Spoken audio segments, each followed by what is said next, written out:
Hi, my name is Allie Schmidt. This is my dad, Dan. He owns Catron's Glass. Thanks, Allie. Things like doors and windows go into making a house. But when it's your home, you expect more, like the great service and selection you'll get from Catron's Glass. Vinyl replacement windows from Catron's come with a lifetime warranty, including accidental glass breakage replacement. Also ask for custom shower doors and many other products and services. Call 962-1636. Locally owned with local employees for nearly 30 years. Catron's Glass, the clear choice.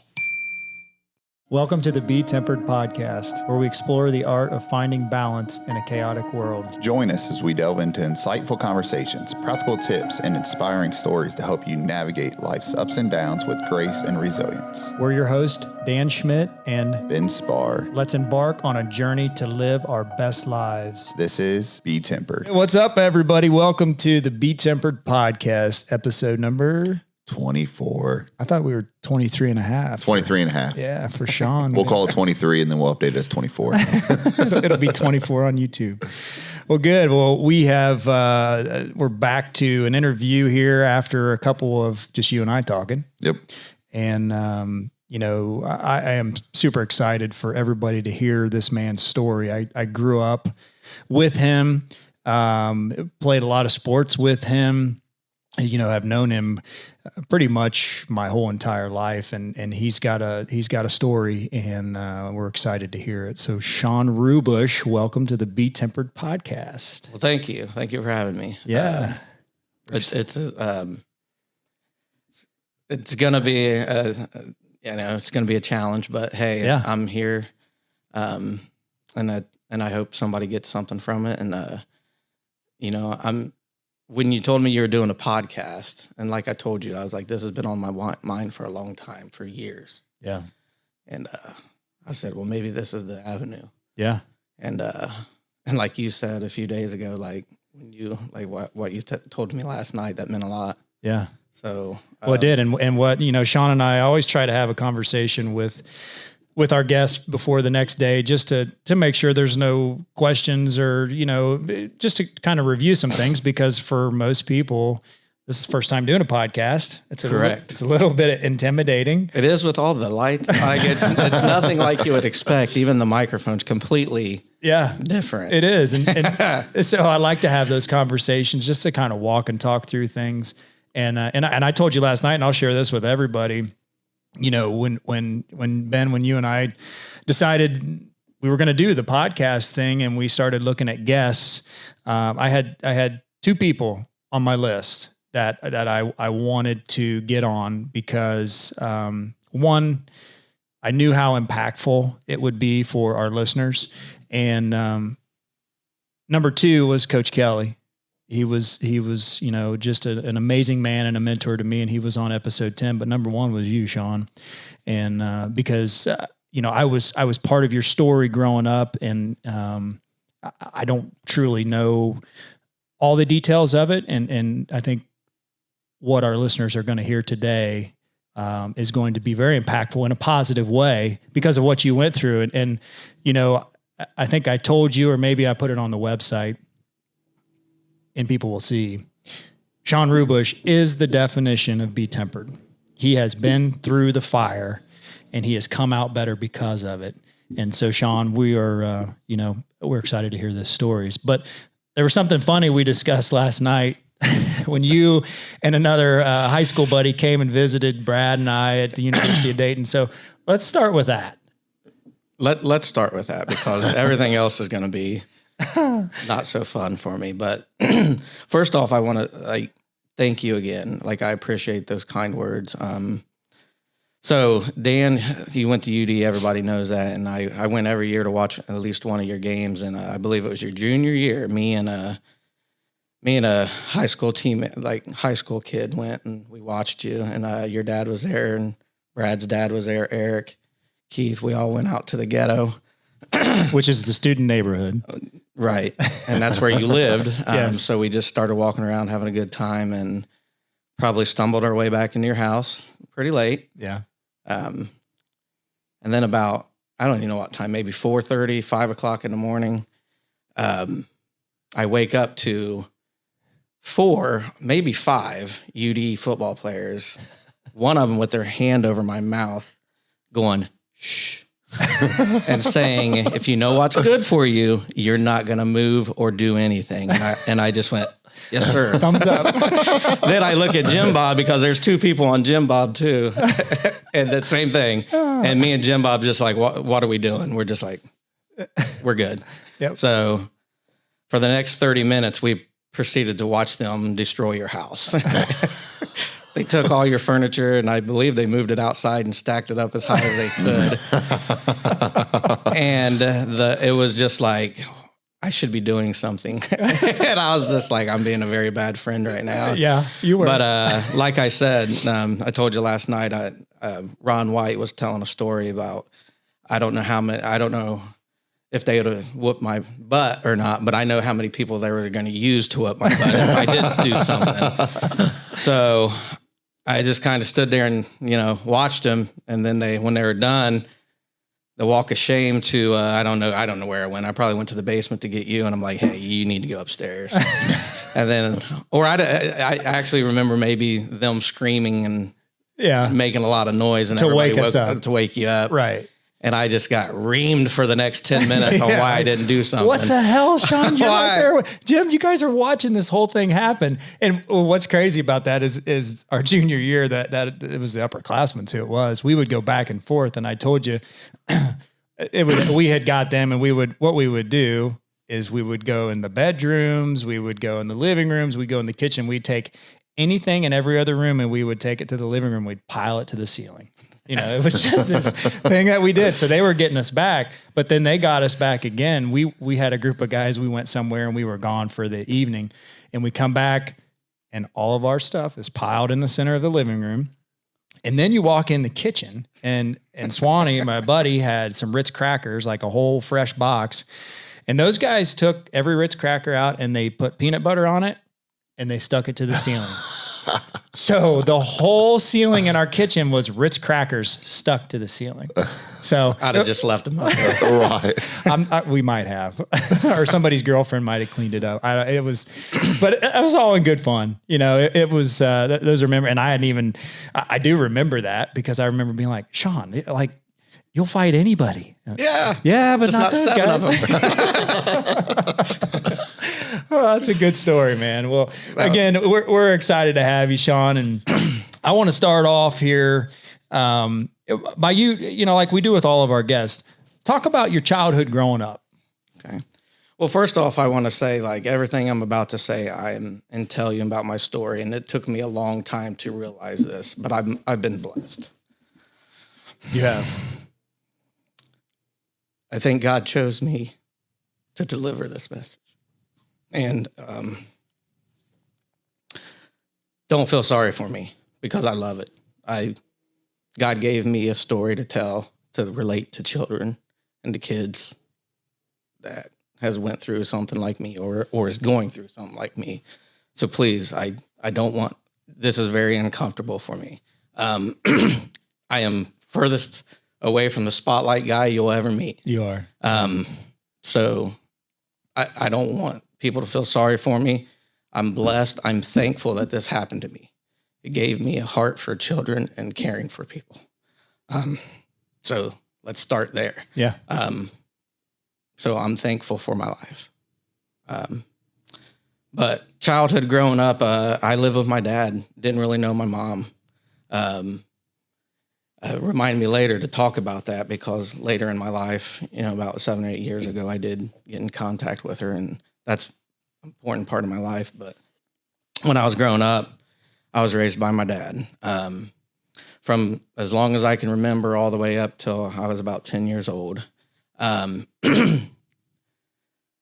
grandma was a big part of my life also. So I know every weekend I went to my grandma's house, and that was awesome. I loved it. But growing up with my dad was, when you're in the moment, you don't really know how bad it was. And then you step away and you be a father and you're just like, man, what the heck? But my father was an alcoholic, drug addict, very, very violent, just not a good father, in my opinion. But growing up, I believe about 6 or 7 years old, he met a woman who had 2 sons also. So they got married and would take us to church every Sunday, which is, I know, right? Every Sunday we'd go to church. But that also bred a hatred for the church for me, because we sit there and we go to church every Sunday and they preach all this. They tell us to do all this. Then as soon as we leave, you're drinking, doing drugs, Doing the opposite of doing what the you just opposite heard. of what you're supposed to. So only, you can only imagine what that does to people. So I remember, I probably deserve this, but there's a few things in your life that is very defining moment in your life. And I remember smarting off to my stepmother, and I remember my dad just backhanding the hell out of me. It literally probably knocked me out. So, and like I said, that's nothing of his fault. It was my fault. But I learned that I'll never do that again. I definitely don't. Yeah. And I think that's what we're missing in society today. Yeah. But that was the good thing he showed me, like to respect women. Yeah. Respect women and that type of thing. I remember getting on my bike and say, I'm leaving. I think I was 7 years old, and I'm like, I'm leaving. And I lived out there on Oxford Gettysburg Road, and I went around the curves. Yeah. Got to where Kemper used to live. Yeah. Got about a mile past that. And I'm like, where am I? What am I doing here? Like, so you go back. But yeah, I mean, so that was a life lesson I definitely remember. And then just growing up in a situation where we had 2 rooms in the house, or 3 rooms, a living room, a dining room. Well, that's more than 4, but we had 2 bedrooms, and I was in a bedroom with 4 boys, 2 bunk beds, and just fighting all the time, man. And my stepbrothers, and my older brother. Yeah. We were fighters, man. Like, I remember getting in a fight with my stepbrother, and I don't know what caused it, but I remember picking up a baseball and just whacking him in the head with it. Just absolutely smacking him. Yeah. And just always fighting, always tension in the house and that type of thing. And then ultimately my stepmom and dad got a divorce. They move out. We're still in the same house. And then that intensifies the partying and everything else for my dad. And I remember a lot of things, and there's a lot of things I've never told anybody. I remember one night specifically, he was drunk, and he had a gun, kind of waving it around and being violent with it and stuff like that. And it's just stuff that's in your head that is... Yeah, you'll never ingrained. forget. You'll take it to the grave, man. and I remember to get to the point of what happened. Like, my dad raised me until 10 years old, and then my life got flipped upside down. Probably now that I look at it for the better. Yeah. And I know that's a terrible thing to say with what I'm getting ready to tell you. Yeah. But I remember getting off the bus. This day is ingrained in my life where I can remember it like it was yesterday. I remember getting off the bus. And I remember us having a roommate who lived with us at the time. Even though we only had 2 bedrooms, we had a roommate, a tiny house. And I remember getting off the bus, and I remember it was a Friday night, and I remember going into the house and, hey, it's Grandma. We're going to Grandma's Friday night. Yeah. And my dad wasn't home.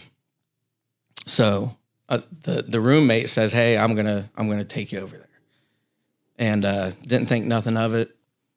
Except the roommate didn't take me to my grandma's house. He took me to my neighbor's house, who was a good friend. So I was happy. Yeah.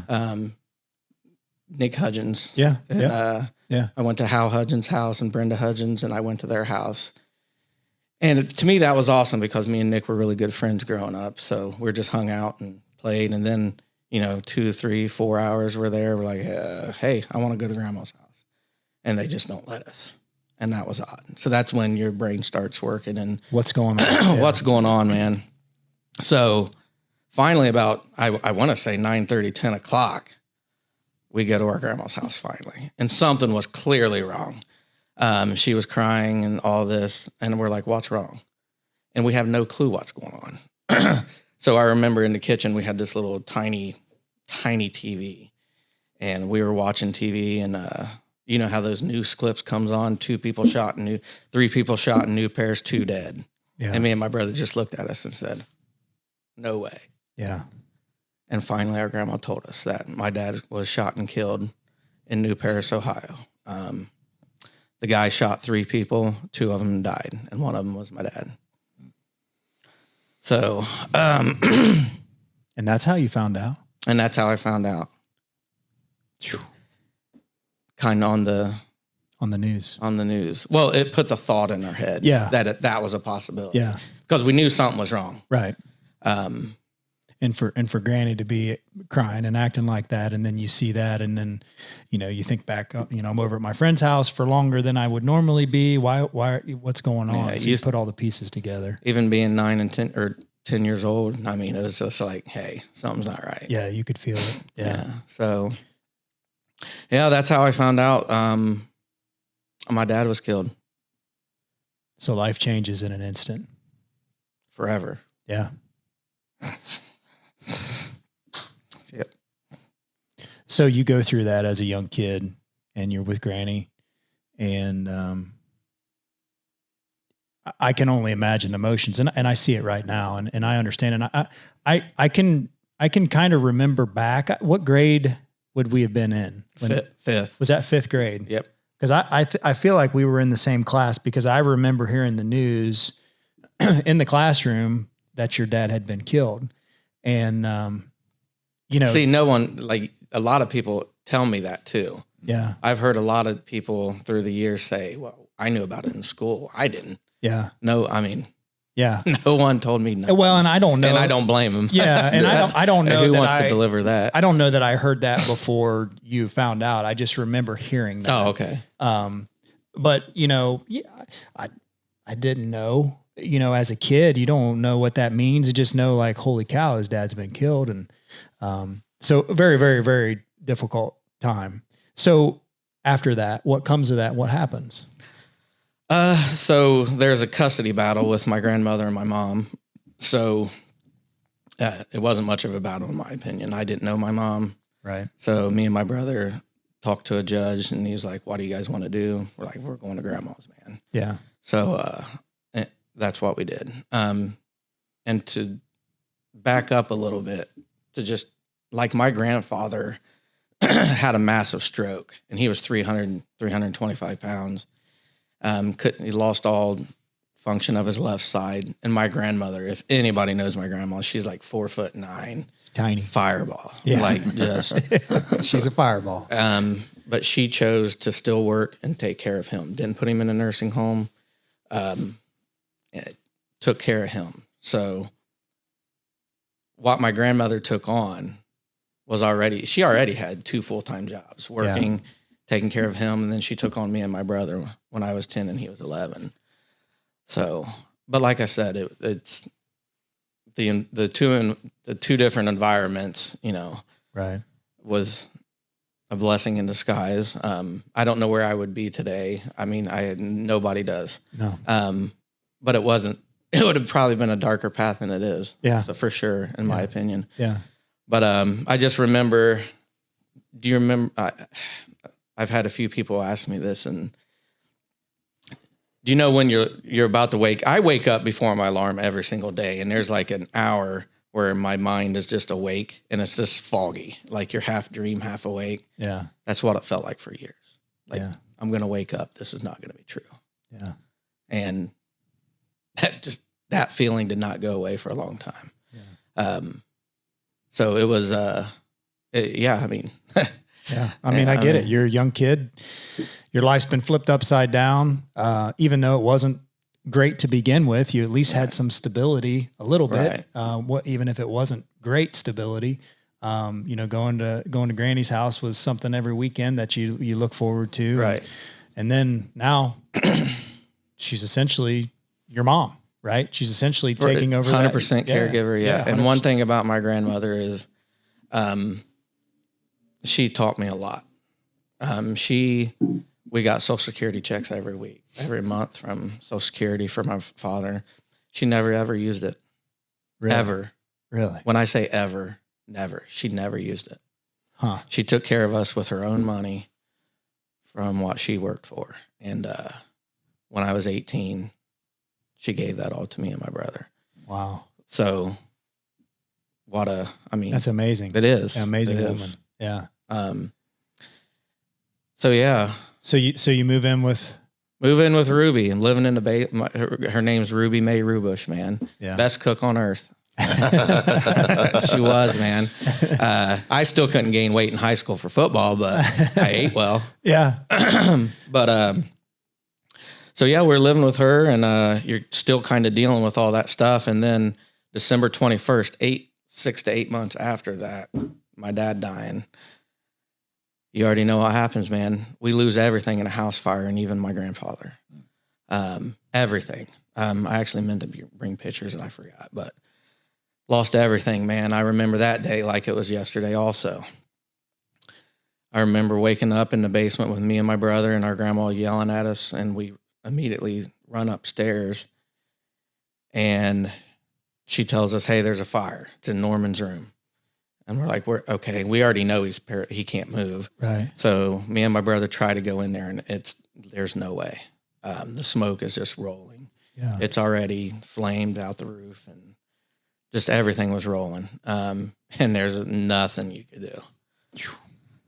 So remember going to the Hudgens again. Yeah. And because we have nothing. Literally, when I say all we had was the shoes on our feet and the clothes on our backs. That's all we had 4 days before Christmas. And, Everything burnt to the ground. Everything. To the ground. December 21st, 4 days before Christmas. And it was, yeah. I remember going to Hudgens' house and just watching across the way, watching the house burn, knowing my grandpa's in it. And I couldn't do a damn thing about it. Man.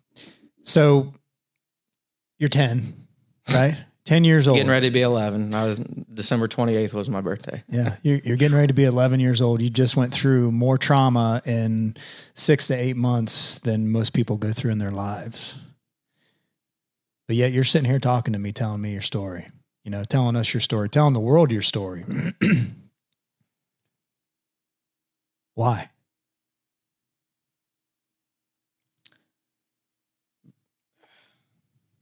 Because it's going to help someone. You're right. You're 100% right. When you're walking through the fire, it's hard. It is. It is very hard. But when you get through it, you saw the way I played football. Yeah. You saw, football saved my life. Yeah. So let's get to that. Okay. I don't tell this because I want to. I know. I don't. You can see that I don't like doing this, but I do it for the kids that struggle in their life, that go through something. If you're a kid and sitting right in front of me, I can be like, it's going to be okay. Yes, you can. Yes, you can. I know that. Yeah. I know the shit you got to walk through and the stuff you got to put up with and the mind games. Yeah. I understand all that. You can't come to me and try to give me an excuse on why you can't get things done. Yep. You can't bullshit me. That's right. When you're a kid. I've been through it. And that's why I'm telling these things.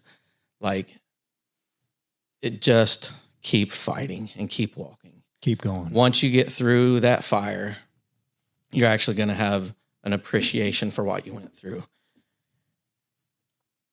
And I don't like talking about it, but I guarantee it, I'm one of the most mentally tough people you'll ever meet in your life. Oh, no doubt. Nothing bothers me. Yeah, no doubt. I don't give two shits what you think about me. I don't care. Yeah. But you do care about helping others. I do. Yeah. I care about what the man upstairs thinks. Yeah. And I know, like I said this earlier, I know he put this on me because he knows I can handle it. Yep. No doubt. No doubt. So that's why.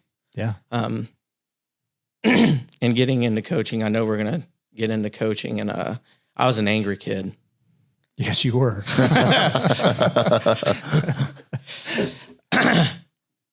There's so many things that I did wrong as a kid. And I told you last night, I never went to any counseling. They tried to get me to go to counseling, and I said, nope. That's what men do. Yep. We just push stuff down to the deepest, darkest parts of our body, and it just builds up, and it's just this build up, and it's just this build up.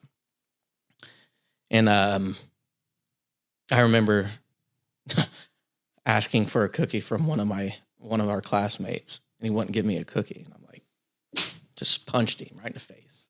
And I took his cookie. Like, if I see a kid do that today, I'd lose my ever-loving mind. Right. And you know, I love my grandma to death, and you know this, but she entitled me to be that way because she never punished me for anything. Yeah. She said, that kid probably deserved it. And he didn't.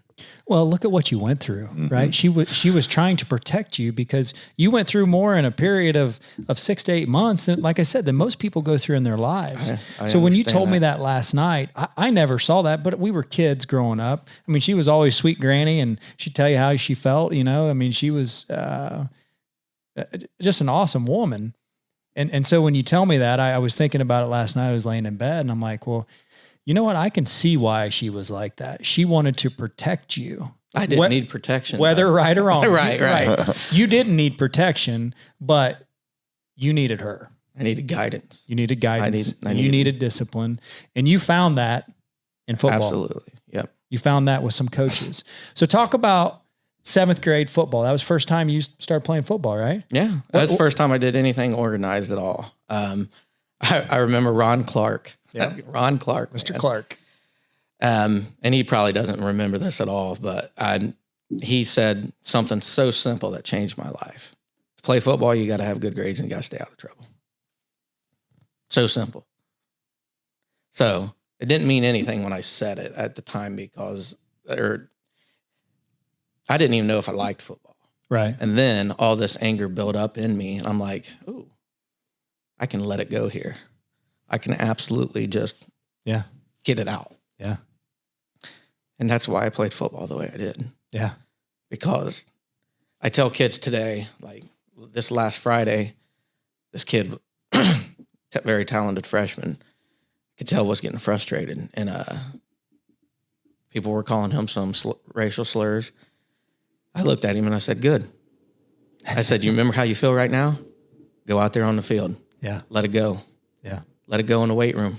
Let it go. Put it right here. Remember that when you don't want to lift weights, when you don't want to run sprints hard. Remember what he said.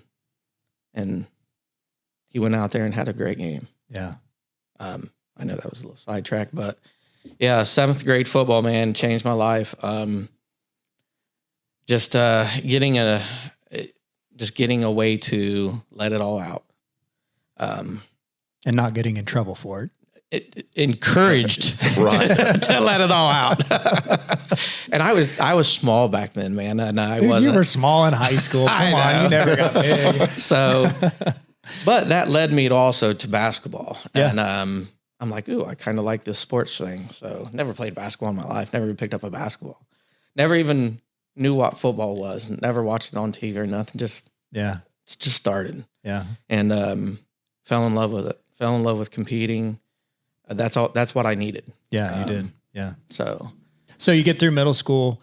You find your passion in sports and basketball and football. We get into high school. You know, we had the same. We were in the same class. Graduated together.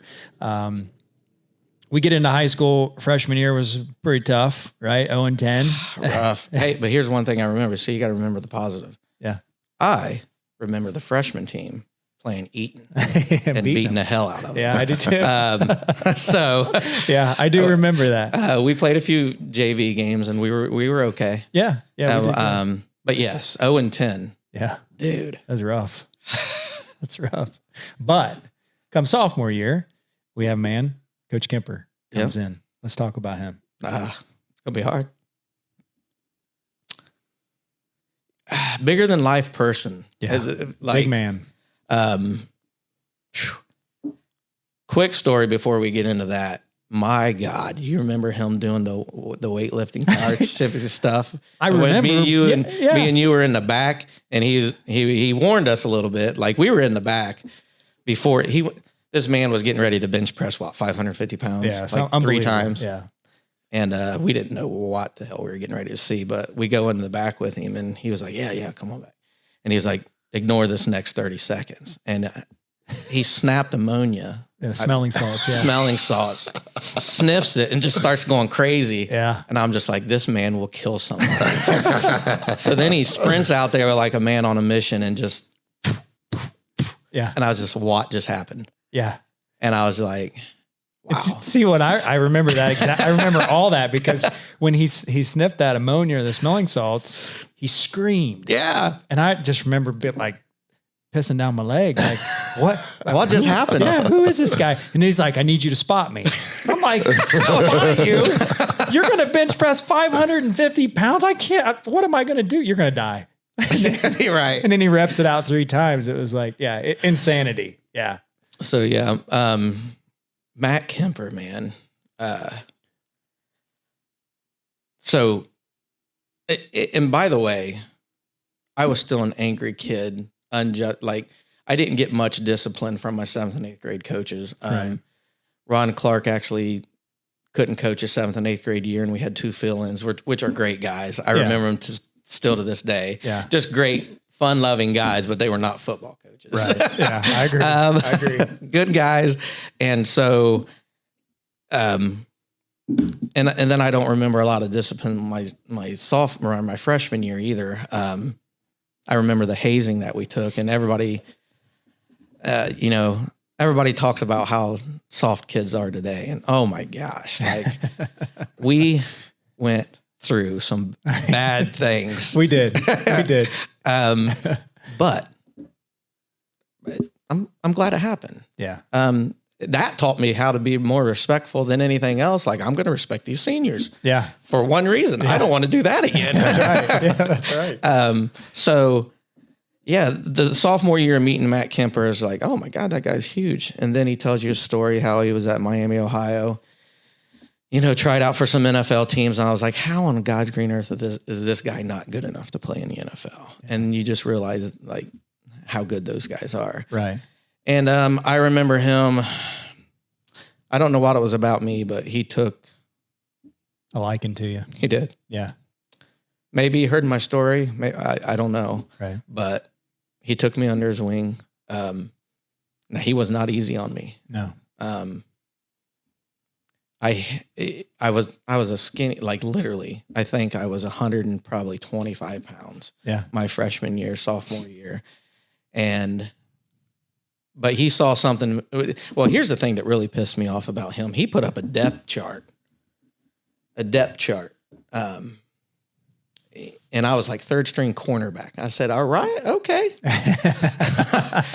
And it pissed me off. You remember what I'm talking about? Oh, yeah, and he didn't know who I was. Like, why you put me 3rd? And that was the beginning of him just not even knowing. He challenged me to be better. And I just worked my way up. Yeah. Sophomore started as wide receiver in a corner. So had a little success. Well, and let me tell people a little bit about how Shawn played. Ben, you played, and we have a lot of listeners that played football. And, there's always one kid on a team that everybody's scared of. Mm-hmm. And, a lot of times it's the biggest kid, strongest kid, whatever. Shawn was that kid.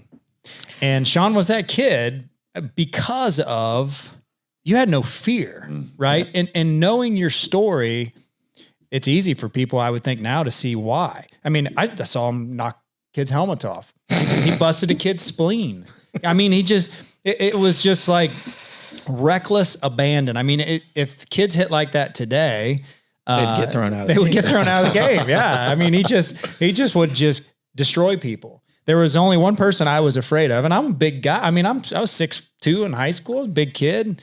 The only kid I was afraid of was Shawn, because I knew he may not kick my butt in the beginning, but he's going to keep going. He's not going to stop. You know what I mean? And it's from all that you went through, right? It was from all that anger that you had inside.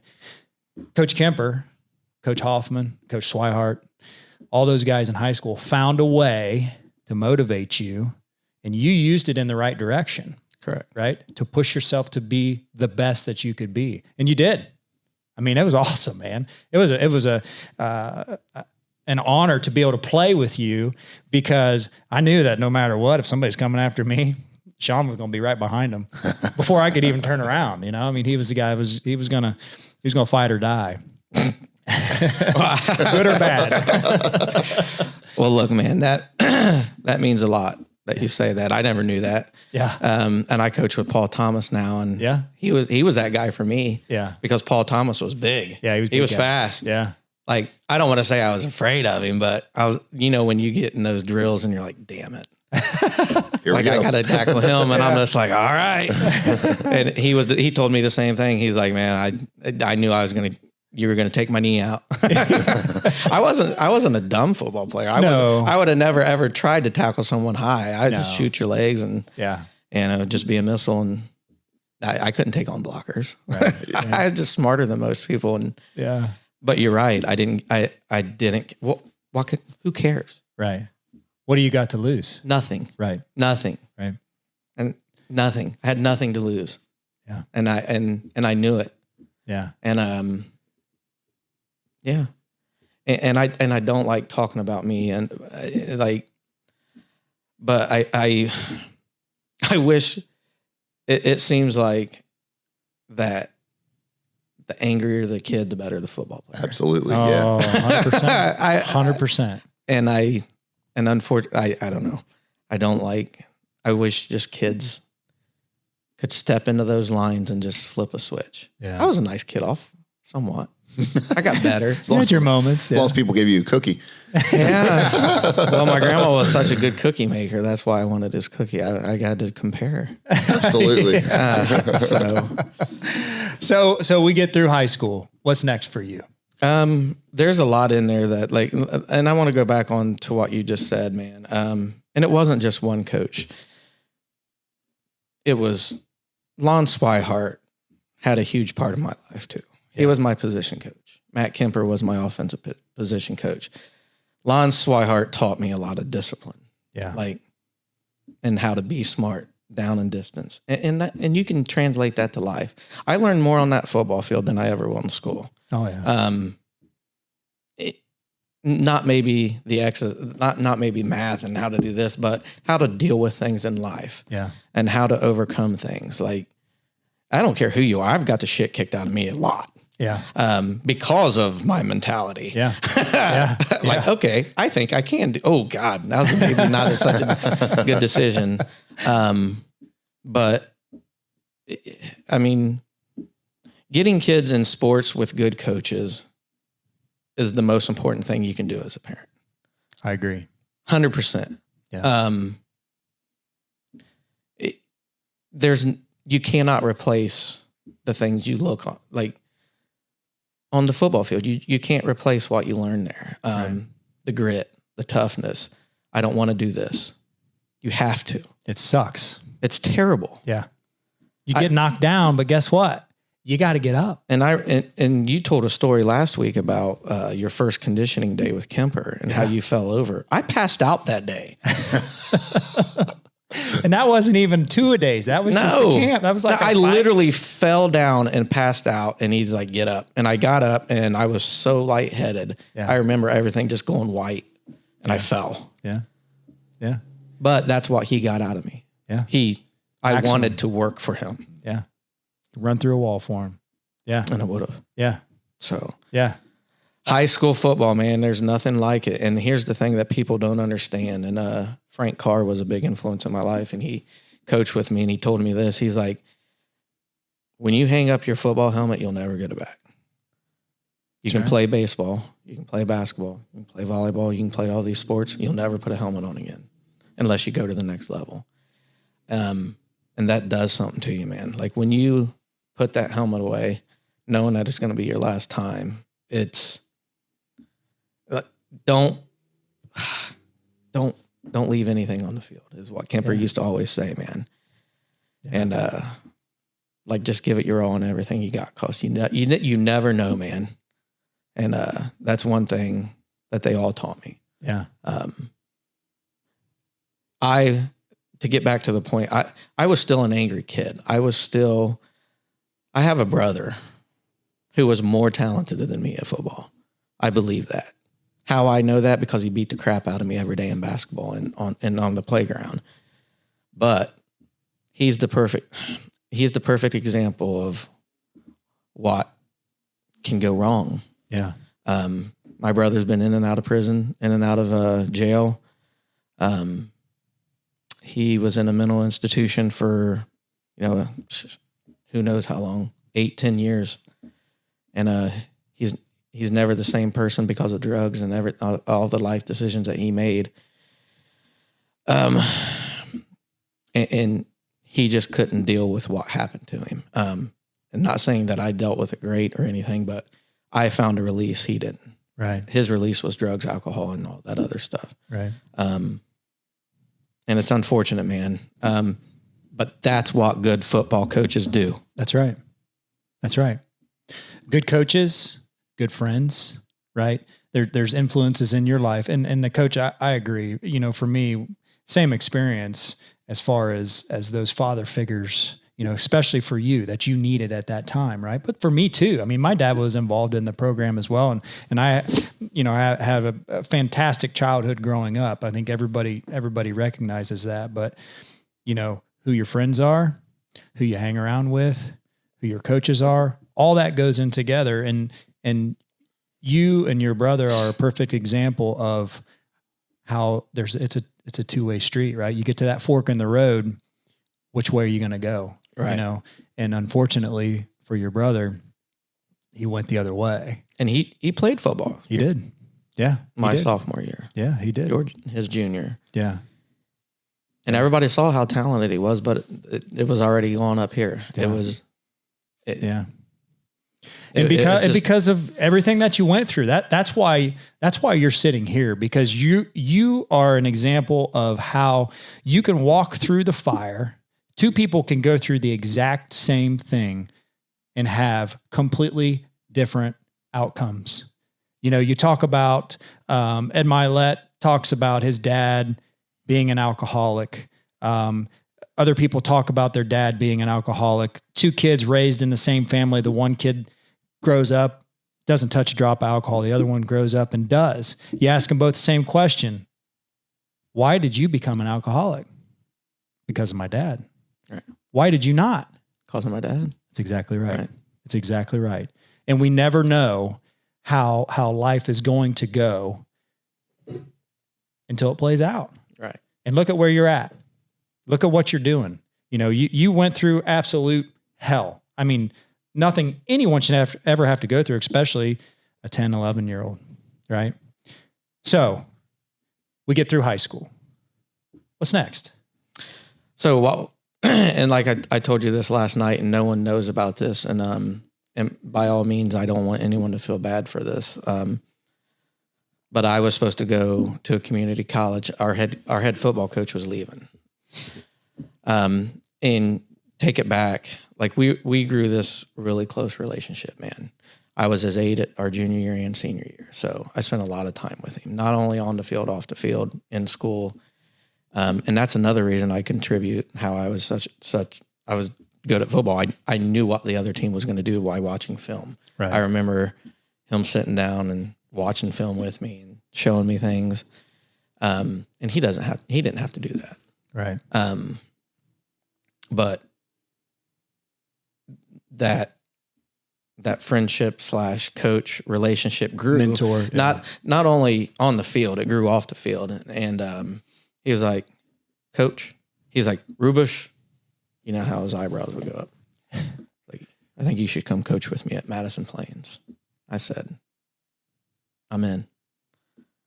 So my plan was to go to community college, go to community college and just go up there and coach football with Kemper. And that fell through, man. So that falling through, and he no fault of anybody own, because if you knew Matt Kemper, you knew he was going places. He was a great coach. Yeah. Knew everything there is inside and out. Great motivator, great disciplinary. Knew how to hold you accountable. All of that, everything that a great head coach needs. So he took a defensive coordinator position at Sydney, I believe. Yeah. And then Moved on up. So long story short, you're lost. Yeah. Yeah. You had these plans and then you don't. Yeah. So end up scrambling, going to go play football at Wilmington.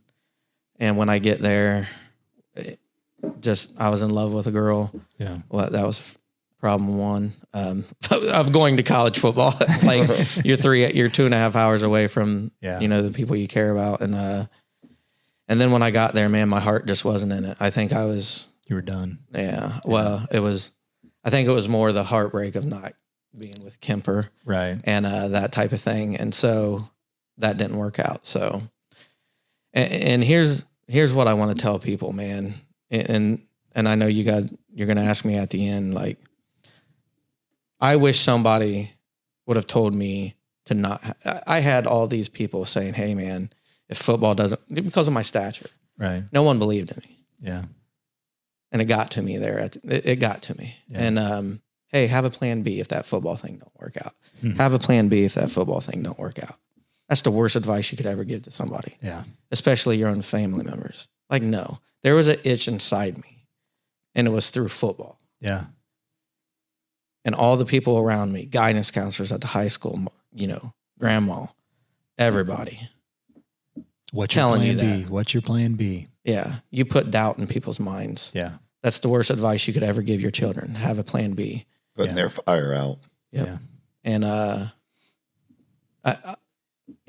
So young kids, if you got that itch, whatever that itch is, man, chase it. Go get it. The closest people in your family and your friends are going to be the one that ruins it for you. Yeah. Because those are the people that you care about. Those are the people that are going to tell you that whatever your dreams are, whatever your aspirations are, they're the ones going to ruin it for you. Yeah. So I wish I had my mindset now that I did back then. Because I've not always had this mindset. Right. Right. Going through what you go through, you're very conscious. Yeah. And you're very aware of what people think and that type of thing. Yeah. But through time, through the fires, you just kind of develop, okay, that's not important. Right. Lion don't listen to the opinion of sheep. Yeah. And I think that is one of the most powerful things you can have a mindset to. Like, if you admire a person, take advice from them, like a mentor of yours. Absolutely. But if you're taking advice from somebody that you don't even like, if you don't want to live that life, don't take advice from people like that. Don't waste your time. Don't waste your time. Yeah. So you want to surround yourself with people who are better and smarter than you, so that can make you raise your game. Absolutely. Right? To be the best, smartest person that you can be. Very, very important. Very, very important. Absolutely, man. Yeah. I went off on a tangent there. What were we talking about? No, so we get through high school. Okay. You're in love. You get married. I get married, man. Get married to, I don't know if it was my high school sweetheart, but I started dating her at the end of my senior year. She was a sophomore. Fell in love. Loved her parents. You want to talk about awesome people? Yeah. Great people. Yeah. Took me in like I was their son. Yeah. I'll be forever thankful for them. Yeah. Never forget it. Always grateful. Yeah. And so got married, had 3 kids. Life's moving. Life's moving, man. What are you doing for work? So I was Al Bundy. Minus the poke high. I sold shoes for 17 years at Finish Line. And I always tell people, they're like, hey, what'd you do? I was like, I sold shoes. I I was Al Bundy. I always talk about my high school Polk High days. So sold shoes for a long time, and man, you want to talk about great people that I've met. I could list so many great people. Dennis Williams, I'll never forget the message he taught me, and it's such an important lesson. It's either black or white. You want to live in the black or white area. What's wrong, what's right. When you get into that gray area, that's where a lot of bad things can happen. Yeah. Like, do what's right 100% of the time. He was the first district manager for Finish Line ever. He was with the company since it was like 2 stores. And he was their district manager, and I got to work with him for 3 to 4 years, and it wasn't. He was hard. At times I hated it. Yeah. Because he had such a standard, and it was hard To meet it. It was, but you get thankful for that. Yeah. Looking back on it, because he made me better. He taught me the black and white and the gray areas. Yeah. Like, you don't want to live in the gray area, man. Yeah. Thanks. No, you're right. Yeah. So you're selling shoes, Selling shoes, man, and raising a family. Go ahead. And there's 2 more people I have to mention because they are a big part of my life, man. And one of them passed away a few months ago, and it was kind of heartbreaking to me. And he'll never know how much he meant to me either. But his name was Chris Kramer. And on the email line, he always had PWTBL, and I'm like, every email he sent, you would see that.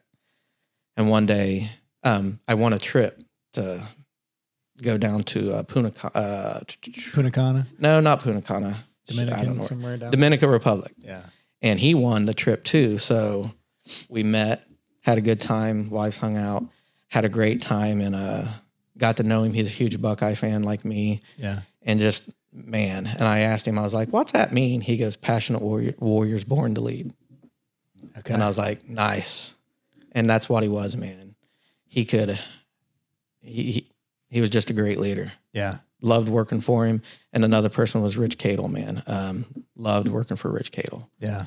He was the California beach guy, awesome hair, tan, walk into the room, doesn't care what's going on. He's got a smile, positive attitude. Yeah. And just great to work with him. But yes, so 17 years I was with Finish Line. Okay. Got recruited away to go work at Best Buy from one of the guys that I met that worked for me.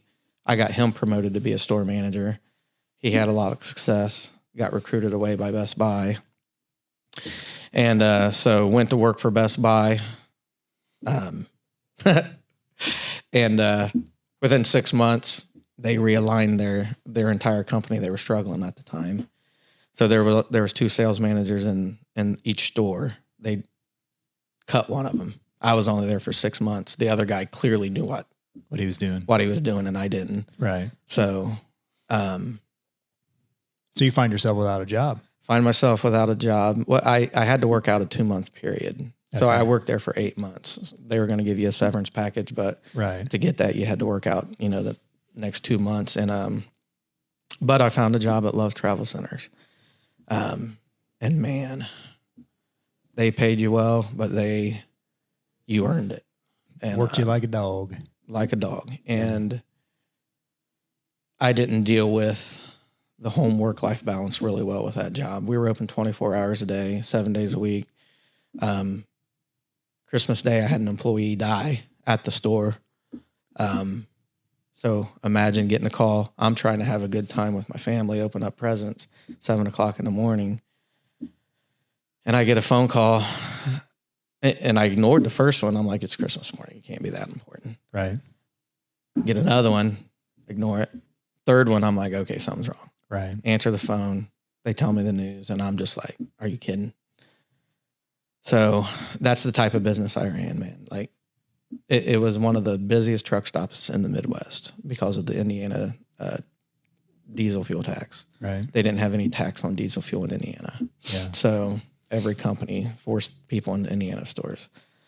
So going through that, I worked there about 6 years, and then, man, just life hits you, man. life is so fast and you don't even realize what's going on, man. And you're just going through Emotions.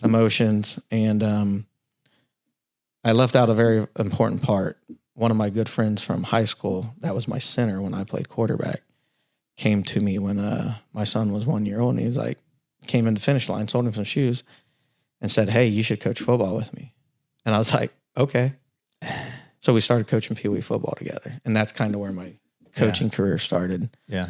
And we can come back to coaching, but just go through in life, man, just going through the motions, hiding your feelings, hiding your emotions, because that's what men are supposed to do. They're not talking about issues, and just there's a buildup. And long story short, went through a divorce.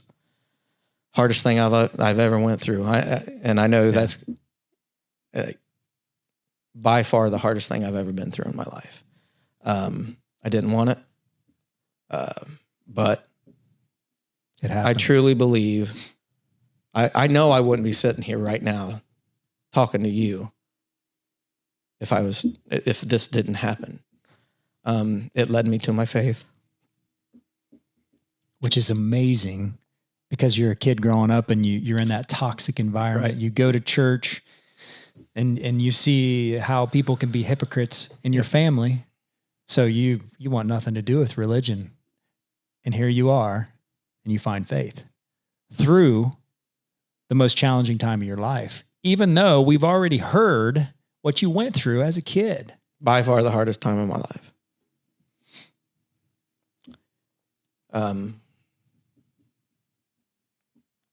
I'm a better person for it, and that's why it's okay. Yeah. I'm a much better person. I'm a better father, more patient, better football coach, better everything. When you get buried, you just got to know that you're not buried forever. Like when you plant seeds, why you're a farmer, they pop up, they grow. And that's all that was. It was just a growing moment. Yeah.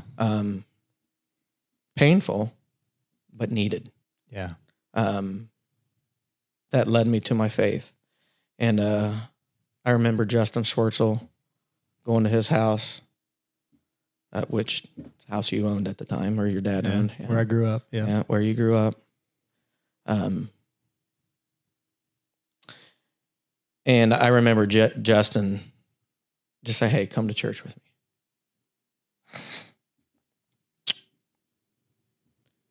And still to this day, I can't walk into a church without getting emotional. Really? I can't. That's probably why I don't go. I just,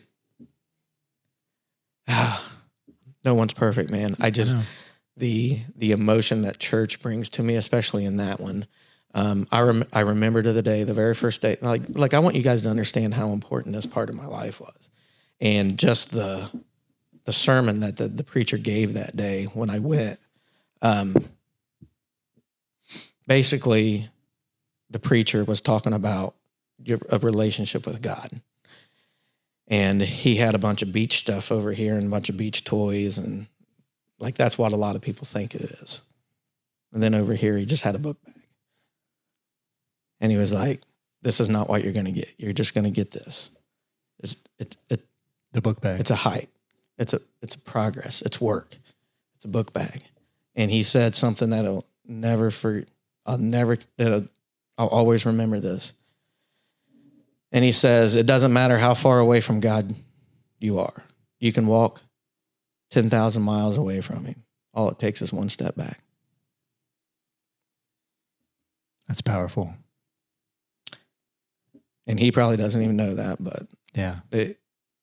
and I want you to understand, I haven't been in a church for 30 years. Yeah. And that's the message that they're hitting. Yeah. Tell me that ain't. Divine intervention. You're right. Yeah. And the love I felt from that church, from Justin's dad, Yeah. Joe, Yeah. and Justin and his family. And Justin was going through a similar time, right? Was this about the same time? This was afterwards. Okay. So he'd already been through it. He already been through it. Yeah. And we talked about it. And I remember asking him, I was like, "When do you ever get back to normal?" Yeah. Because you never will. It's a new normal. Yeah. Yeah. And I'm forever grateful for Justin. And Yeah. guess what? He was on our football team. Yeah. Yeah. Yeah, those friendships, last a lifetime. They do. And you never, and you may not be, you and I haven't been in contact all that great throughout these past 30 years, but, we still have that love for one another. We've bled together. We fought together. We sweated together. We went through the same experiences through high school, and that's something you can never take away. And I think that's important, for these young kids. It's not just football. I mean, football is I think it's the greatest game in the world. You think the same thing, Ben. I know you do too. But that's what sports do for kids. When you compete with someone else and you put the work in, and you go through the suck with other people and you get through it, that's not something that leaves you when you get older. No, it bonds you. Yeah. And there's so many great memories that I had, like at your house. Yeah. I remember one day a sleepover with all of us crazy kids, and there were still a lot of you guys sleeping, and I don't think you were awake. I think it was me and you. You had this huge speaker in your living room. We just like turned it on as loud as you can and just hit play and just like scared the shit out of everybody in the house. And playing basketball in your barn. And, dunk ball. Yeah. Yeah. Like without football, that doesn't happen, I don't think. You're right. And I remember the thing that pissed me off when I was little, people talking bad about their parents. Because I was jealous. I was jealous of what you had. Yeah. Nick Birch, one of my good friends. I was jealous of what he had. Jeremy Dees was one of my good friends. Like they all had moms and dads, and they're not perfect by any means. Right. But you got a mom and a dad, and you all live together. Yeah. And like the things that go, like you're lucky. You're like, like I thought that as a little kid. I never told that to people, but right. Like that's the stuff that goes in your head. Like I want parents like Dan Schmidt. Yeah. And I mean, I was thankful that I got to see that. And I remember like your dad came on here and told me that the things about killed him.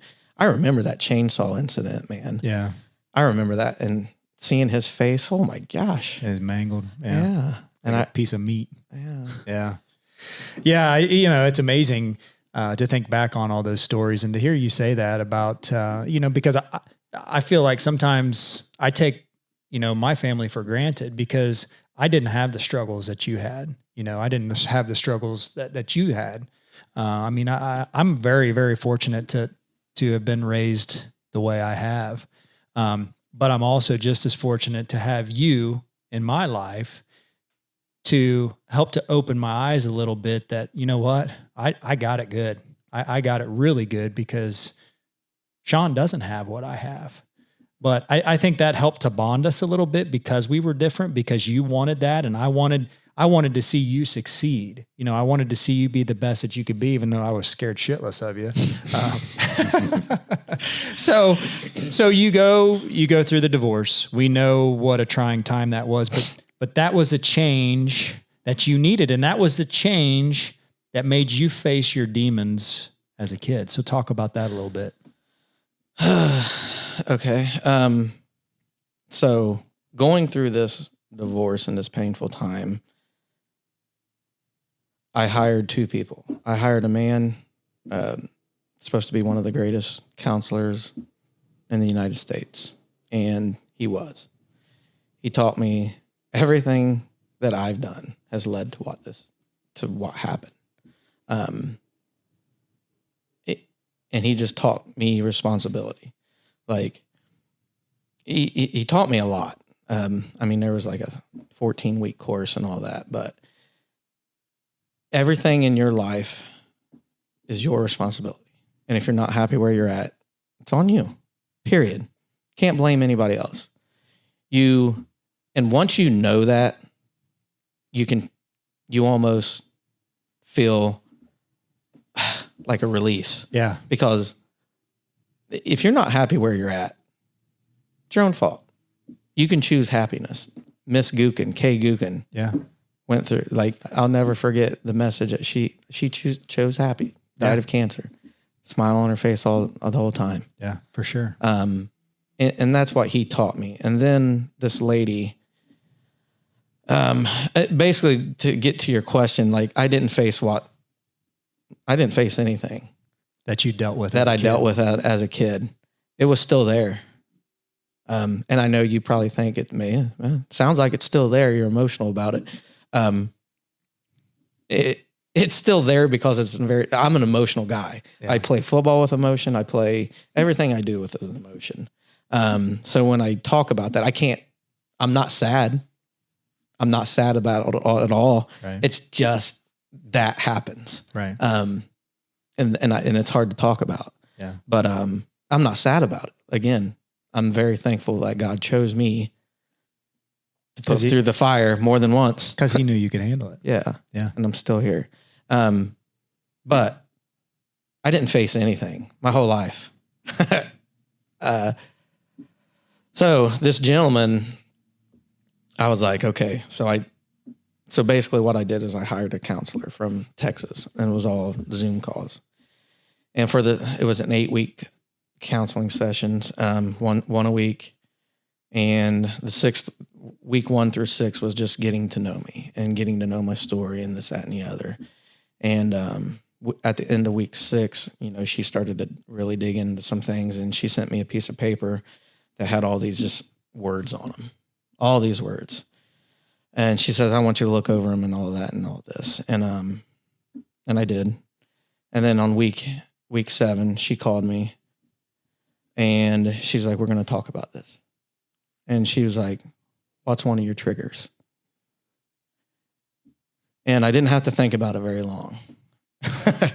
And it was after getting off work on a Saturday or a Sunday, going home to a messed up house with 3 kids in it. Like, what a dickhead I was. But that was a trigger. Trigger, yeah. Working all day, coming home to a mess, which no one's fault. No one. I'm not blaming nobody for that. But regardless, it was a trigger for me. And I would shut down. I'd get ridiculously angry. I wasn't violent. Right. I would just shut down emotionally and just start cleaning and all that. And the woman goes, okay, let's talk about that. What's the number one feeling when you walked in and you seen that? I was angry. All right. So on this piece of sheet that she gave me, said anger. And then it had a bunch of words underneath it.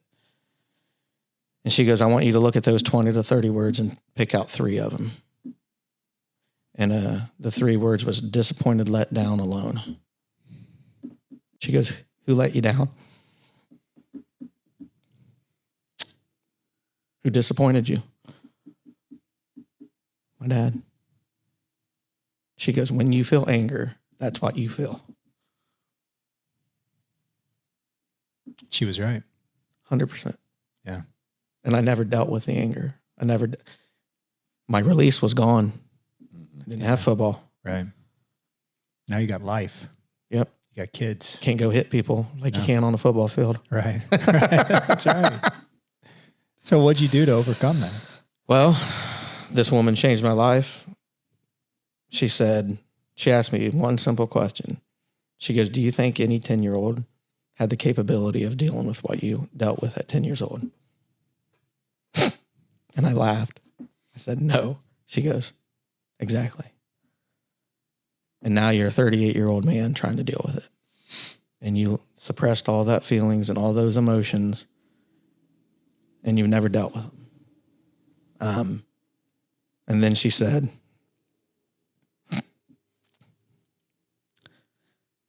whenever you're feeling angry, think about that little boy when he was 10. Now, when I get angry, I think about that and I literally start laughing because it works. Yeah. I call it a trick, call it whatever you want, but it's it works. A mind shift. Yeah, it was a mind shift. It's a mind shift to being grateful to where I'm at now. Yeah. Yeah.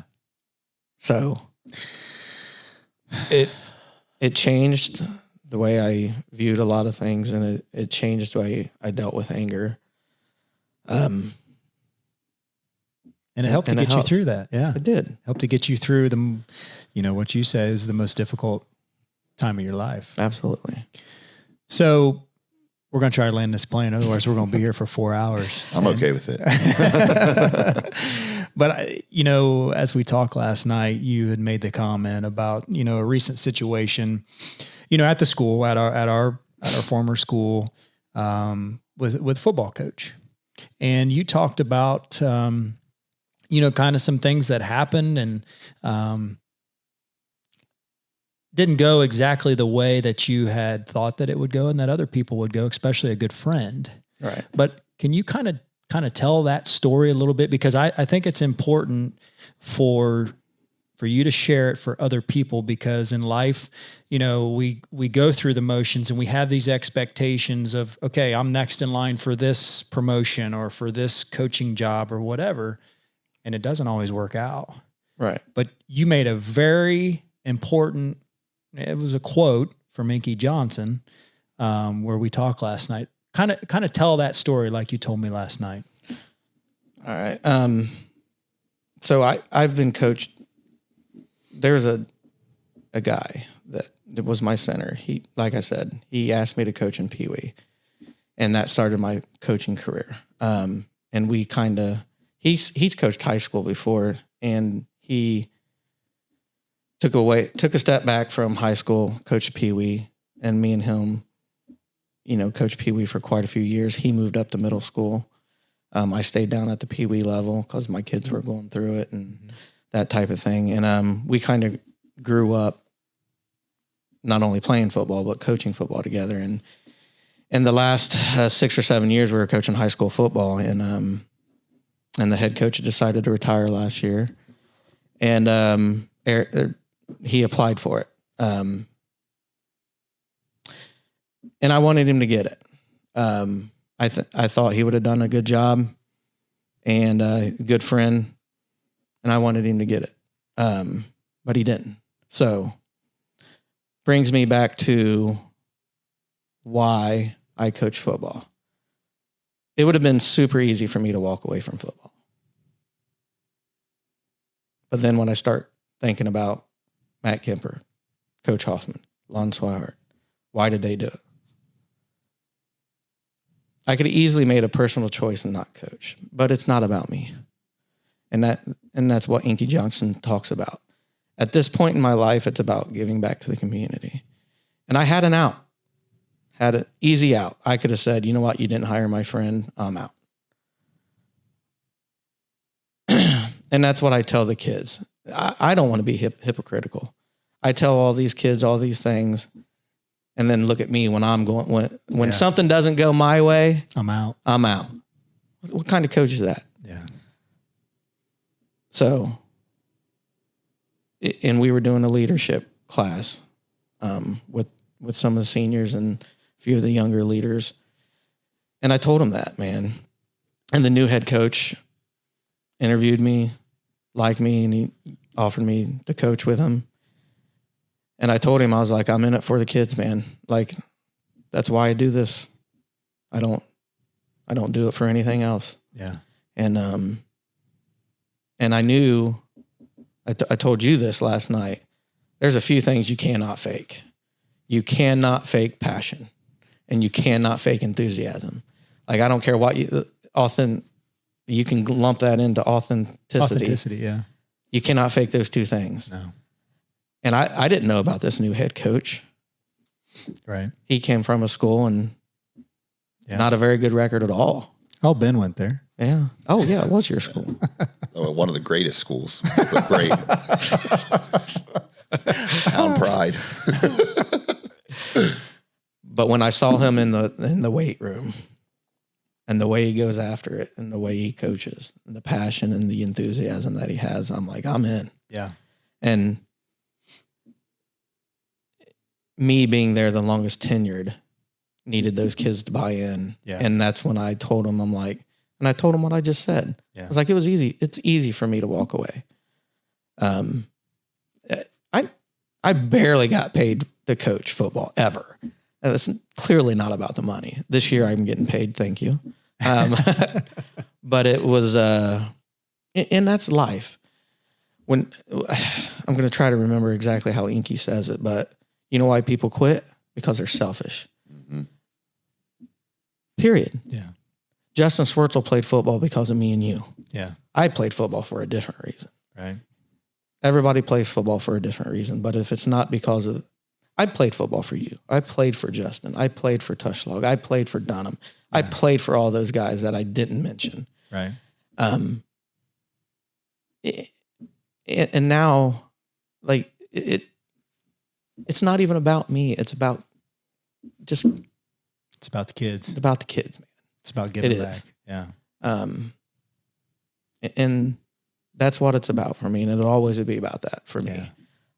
And I'm not the best X's and O's guys. I'll never be. But not many people are going to have your passion. Right. Yeah. Your excitement, your enthusiasm. And Shawn, you're an amazing man. I mean, you truly are. You're a good friend. One of my best friends. I mean, we went through a lot as a kid, and you know, I admire you because I know your story.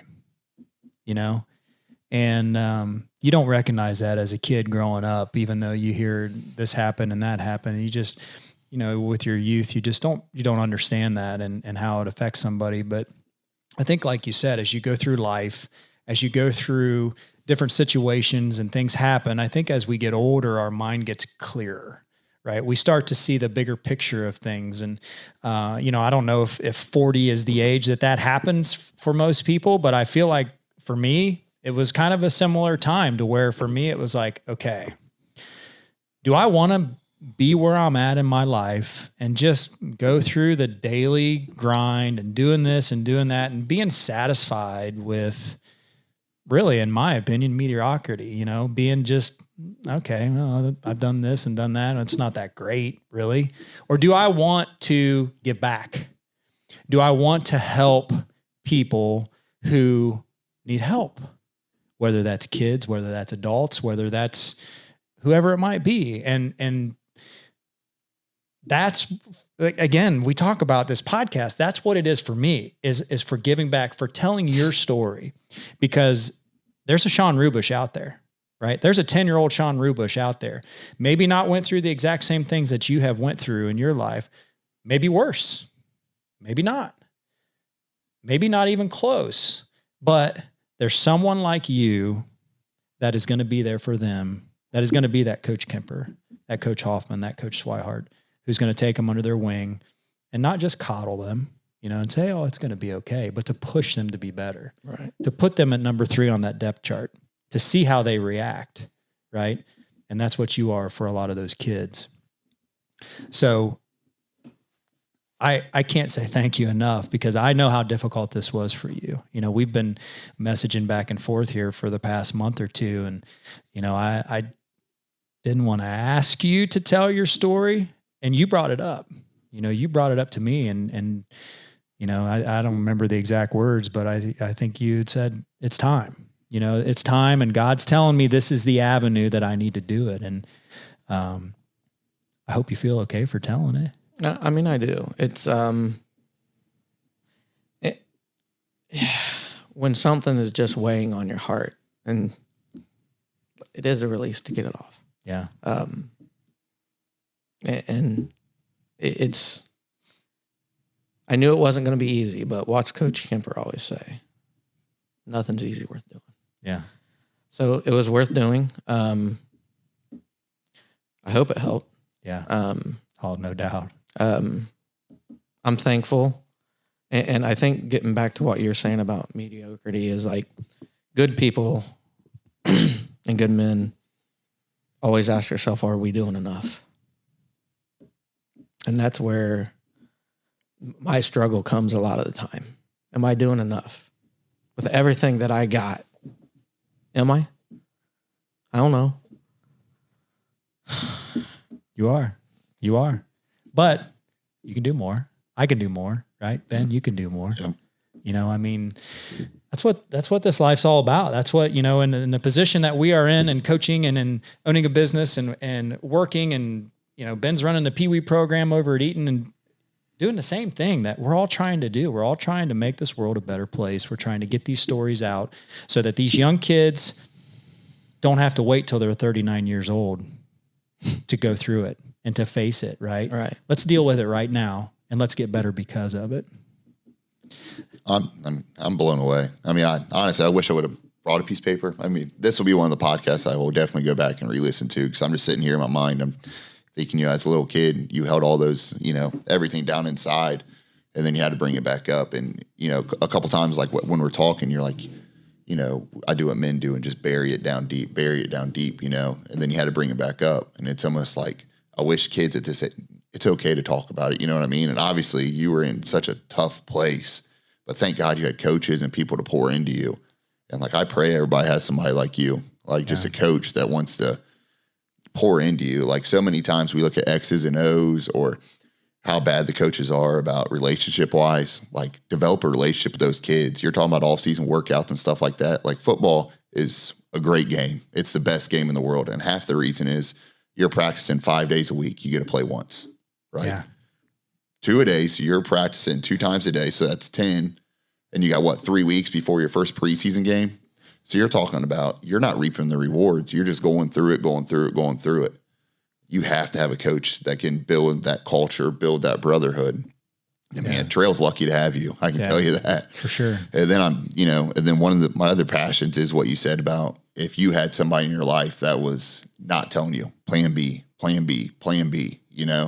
So I'm trying to figure out with my kids right now, like, what is it? Like, what is inside of you that you're burning for? Like, do you want to be a good basketball player? Do you want to be a good football player? It might not even be sports. Right. Tell me what it is. Tell me what that passion is so I can, just get that flame bigger. Like, I want to be that dad and that coach so bad. And your passion for that is just, it gets my juices going. So, man, I just can't thank you enough. And then then you think about the kids that don't have anybody that might not be going through. I don't know many people that have ever been through what you went through. And every time you said, your age, I'm just sitting there thinking Ryan and Cy. Yeah. It's exactly how old Ryan and Cy is right now. Yeah. Cy's 9. I think Ryan's 9 right now. But like, do I think that mentally or, emotionally, could they go through something like that? No. Like there's zero. And I don't know. Every time you said that, I'm just thinking how amazing it is that you went through it and how God got you through it. And I don't think you're touching more than like one life here. No. I think you're touching many, many, many lives here. Yeah. And man, I just can't thank you enough. I appreciate it. Yeah. Well, good, man. Well, Shawn, you did it, man. And like I said, I'm proud of you. Thank you. I appreciate you sharing the story. We all recognize it's not easy, but like Ben said, there's going to be a lot of people impacted by your story. And I'm excited for you because people are going to come up to you and talk to you.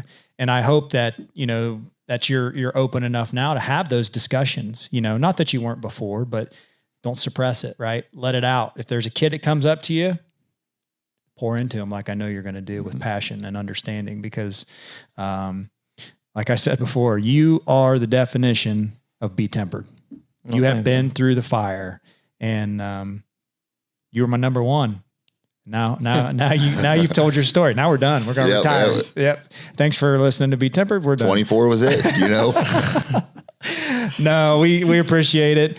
Everybody out there listening, I don't know how you couldn't share this story. I don't know how you couldn't. There's somebody out there that needs to hear Shawn's story and how he got through it and is better because of it. That's the amazing thing is that he sits here and he recognizes, I went through hell as a kid. I went through a very difficult divorce that was, the most challenging time of my life. But I'm here today to say that I'm better because of it. Thankful because of it. It's awesome. Hey, everybody, share it. Go out and be tempered. Hi, my name is Allie Schmidt. This is my dad, Dan. He owns Caitlin's Glass. Thanks, Allie. Things like doors and windows go into making a house. But when it's your home, you expect more, like the great service and selection you'll get from Caitlin's Glass. Vinyl replacement windows from Catrons come with a lifetime warranty, including accidental glass breakage replacement. Also ask for custom shower doors and many other products and services. Call 962-1636. Locally owned with local employees for nearly 30 years. Catrons Glass, the clear choice.